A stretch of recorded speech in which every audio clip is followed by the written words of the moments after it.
Yeah, obviously it's a semi-final of a World Cup, so I think everyone in the team is ecstatic to be here. But I think we also want to make sure that it's not we haven't met our expectations. We're here to try and win a semi-final rather than just be complacent and think that the job's been done. I think we need to. I think we need to move on pretty quickly from that South African game. It was obviously a tremendous result for us, but Sri Lanka's a completely different prospect, and we have to have a different game plan and a better game plan if we want to succeed here. So we've moved past that game. We're proud of our achievement, but it's all about this one. You obviously lost at this stage 4 years ago to the same opponents. Do you put any store by that result 4 years ago?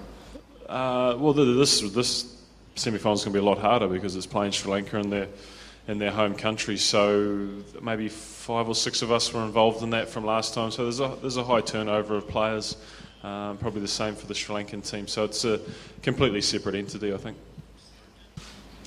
Daniel, just a couple from me. Just about, I know you want to look forward, but almost the self-belief that you've gained from that victory over South Africa, and also given the fact you've played Sri Lanka earlier in the tournament, does that count for anything going into this? Yeah, I think there's a positive mindset within the group, but sometimes that hasn't always been the best thing for us. I think we've been so up and down with our performances that when we've won well, we've backed it up with a poor performance. So that's probably been the majority of talk within the team, that we can't afford to be up and down in knockout stages, and we've had our up performance. We've got to make sure that we've got another one in the bag, because we know how strong Sri Lanka can be in their home conditions. In the last 1 year, if you just look at your one-day record, you won just 2 matches before John Wright and Alan Donald joined your teams, and after that you have only lost 2 matches out of the last 8. So is that a difference that John Wright has actually made, because he probably knew more of this subcontinent and probably he had a better knowledge of wickets? Look, John's been fantastic for us, but I think the players took the blame for those losses. I think the players have to take credit for the wins as well. So it's been a combination of two. I mean, I've loved working with Roddy, and he's brought a real passion to the team, and his knowledge of people over here and also the grounds has been a tremendous help as well. Myself and Graham Smith are standing down as captain after this tournament, possibly Ricky Ponting, possibly even Andrew Strauss. I just wondered what sort of factors you considered before making your decision to stand down.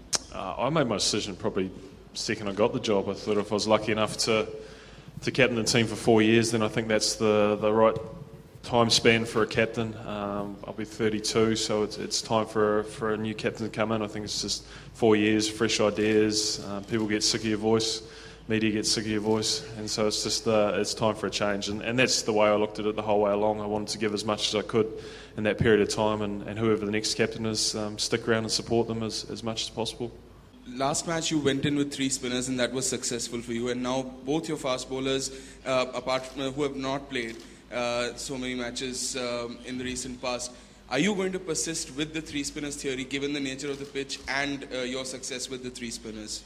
I think the fact that it's a used wicket may allow us to do that, but Sri Lanka is also a different team. I think they grow up on playing spin, so for us we'll have a good long hard look at Mackay and Tuffy and see if they're a good option to come in instead of the 3rd spinner. But yeah, we'll make that decision probably tomorrow.